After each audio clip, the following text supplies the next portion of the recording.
An example I'm talking about is like with the LA fires. So, I mean, listen, they're still happening. Anybody else who didn't have the skill that Dave Chappelle had, if they either would leave it alone or if they told something, it would probably come out completely wrong. Now, you talking about getting canceled, you're making jokes about people's misery, but a skilled person like Dave Chappelle managed to find a way to do it. I've been back and forth on Dave Chappelle in recent times. Just like with anybody, I agree with them with some things they say, and sometimes I don't. Dave Chappelle has definitely said some things I heavily disagree with, and wasn't shy about saying it. But man, if his latest appearance on Saturday Night Live, at least I thought it was pretty great. I thought it was a pretty good opening monologue. Yeah. I mean, it was a stand-up set. So much that even like by the time he got to say, we're going to have a great show for you, they cut it off and went to commercial before you could even get it out. Yeah, you already had a great show.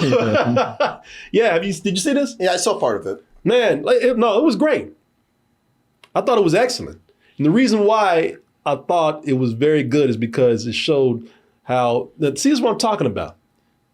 And as you can see, I'll give credit where credit is due. Dave Chappelle, I said, man, when in certain parts of his comedy that he was doing lately, I said, this dude's complaining.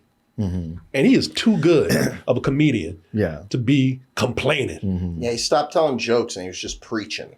Listen, you lose me. Anytime you got a comedian who's got as much money and influence as Dave Chappelle, who's going to sell out anytime he does a show, who's going to be fine, anytime he gets on stage talking about, they tried to cancel me. Ain't nobody trying to cancel you. Right. Shit, ain't nobody cancel you. Right. I mean, you're going to non-smoking venues and they're letting you smoke on stage. This fool smoked on Saturday Night Live and threw his cigarette butts on the ground.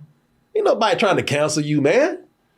But the reason why I was so hard on that is because I don't want to hear a comedian that has skills like Dave Chappelle complain.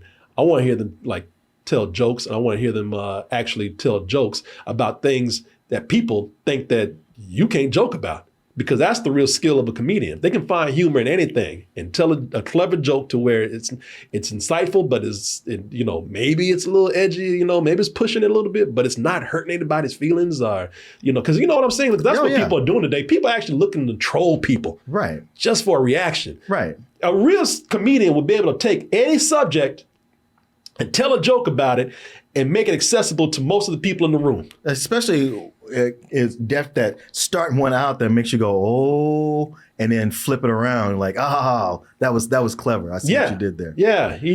Somebody said he was bad last time. I don't think his appearance last time on Saturday Night Live was that great. But this one right here, I don't know what happened, but he turned it around. Yeah, I remember his last one not being that great, but the time, I mean, it makes sense he's on now because he came on before the first time Trump won. Yeah. Right after. And his message at the end was the same as the one here. Yeah.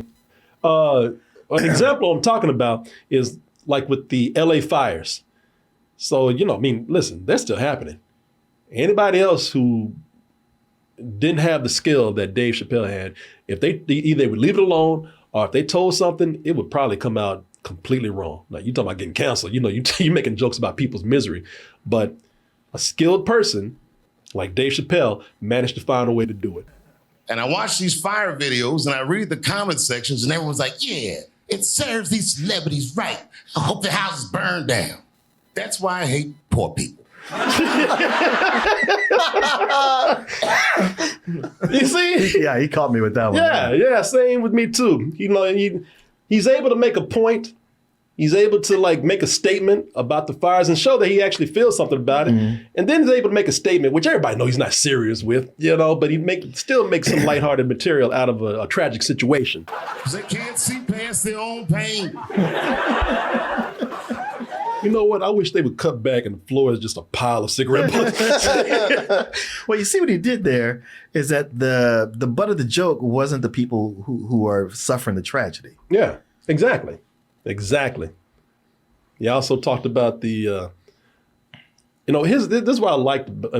Beforehand, I thought that he was going in and he was making stuff too political. He's making stuff, maybe some, he's making social commentaries without making jokes about them. Mm-hmm. I ain't even talking about things I might even agree with him on. I'm like, man, this is cool, but goddamn, where's the ha-ha in this? And he was able to kind of make a statement here, but still keep the humor in there. Like you was talking about the Haitian immigrants. Yeah. That was pretty funny to me. A few miles over to Springfield and eat lunch at the Haitian restaurant. I don't know what that was. Fell right off the bone, I'll tell you that. So, he's able to show you that he supported this community, and he felt for the community. And, listen, again, this said something that people didn't know. They know he's not serious. Yeah.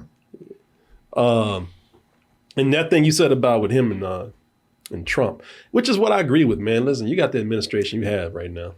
And it's like, this is why I don't argue with people right now. I don't get into it with people unless you push me. I've had that.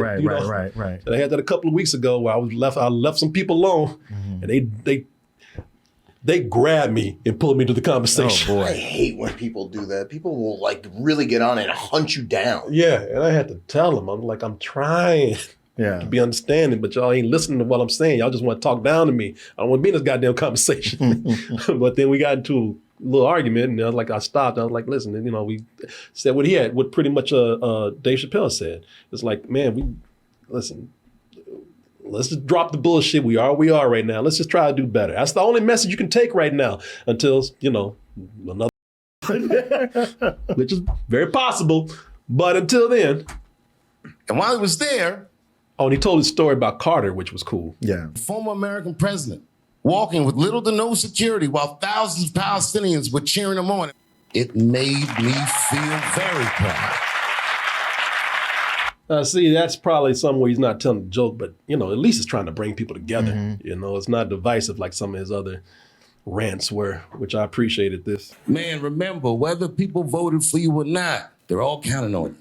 And please have empathy for displaced people, whether they're in the Palisades or Palestine. It's like Dave Chappelle went from that damn black pothead to somebody's dad now, It's not only his opening monologue I thought was funny, but man, they did some funny sketches with him. My favorite one was, you're right, it was the balloon popping. That balloon popping sketch, man, had me laughing so hard because I just thought the sound editing on that was great. Did you see this? Mm-hmm. Man, if y'all ever seen that, it's a YouTube video thing where, these girls have a guy brought into them, and if they don't like the guy, they just start popping balloons. And that's what they were doing here. And, sometimes you'll get a guy come in who won't get a balloon pop and be one of the most trifling ass people they bring in.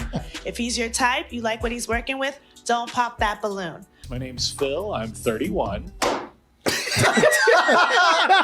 He seems like he let me cheat on him, and I like that. I will. Come on.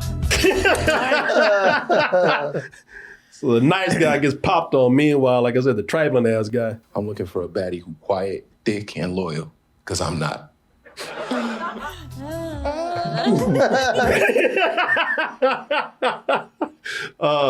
I knew this shit was gonna be funny with Kenan. Oh yeah.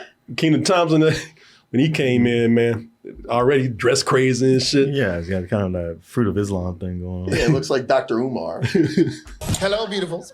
My name is Jamone, as in make you Jamone. His reaction is good too. Okay. This is why I love this, because when those balloons start popping in the background, I thought that was clever when they didn't even show them. You just hear that shit going on like firecrackers. I am a brand and entertainment impresario. Ready for the next man? Meet Silky. Thank you all. Just this mere presence had people popping in balloons. My name is Silky Johnson. I watched it so many times just for those sound effects, man. I love when his ass, the moment he steps in, pow, pow, pow. Ready for the next man? Meet Silky. Moby stuffed on. Pie. Yeah, people. That's a clever bit they did. I love that. Kevin has sent me that, and I watched it several times, man. Makes me want to go back and watch the whole episode. I mean, that's a classic character from a very iconic episode of the Chappelle Show. Yeah. And it's legendary because they all improvised that sketch, the Haters Ball. Yeah. Like there was nothing really written. They had a couple costumes and ideas, and it's one of the most famous sketches. Yeah. Well, they did it well there. There's a really good skit early on with immigrant dads. You should check that out. Let me see here. Richard, what your son like that he shouldn't like? White people. Man, I hate to say it, but they're kind of plagiarizing a TikToker right there. Like that's a joke that I heard years ago on TikTok. Like the same thing, like a dad that doesn't speak English well going, let me TikTok to you about this. I don't know. It's not the first time they've been accused of plagiarism. Just saying. Joke thief. We got the damn Julian alert over here, man. or maybe they're doing a takeoff on that. It's repeating the same joke. Okay. Let me TikTok to you about that. All right. Heard that on TikTok. Oh, Detective Julian here, boy. Nothing gets past this man over here. Somebody said I'll come out and show Ashy Larry. All right. Sweet day and salutations, ladies. I'm sorry, are you some sort of sex trafficker? I don't do traffic. I take helicopters, bitch. Had to step on her. This. That coat right there looks like your skin to grouch. I'll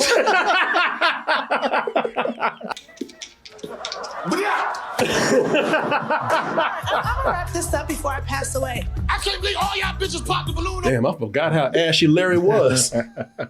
It's classic. Remember when he's shaking the dice in the original sketch? He blows it and just like, whoosh. Oh, people, that's funny. I love it. That's probably my favorite thing that SNL does is that they've given Dave Chappelle a way to bring back those characters from the Chappelle Show. Yeah. Yeah, it makes me want to, again, watch the whole episode, especially with the segment that you showed me, too. It gets funnier when Mikey Day comes on. Hola, senor, and greetings, Black King. Yeah, I got to watch this. This is funny. Well, you made it to the end of the video. That must mean you really like what we do. So if you do, check out these other videos just like this one. Check out our other YouTube channels and subscribe to join our wonderful Toasty community. And as always, stay toasty.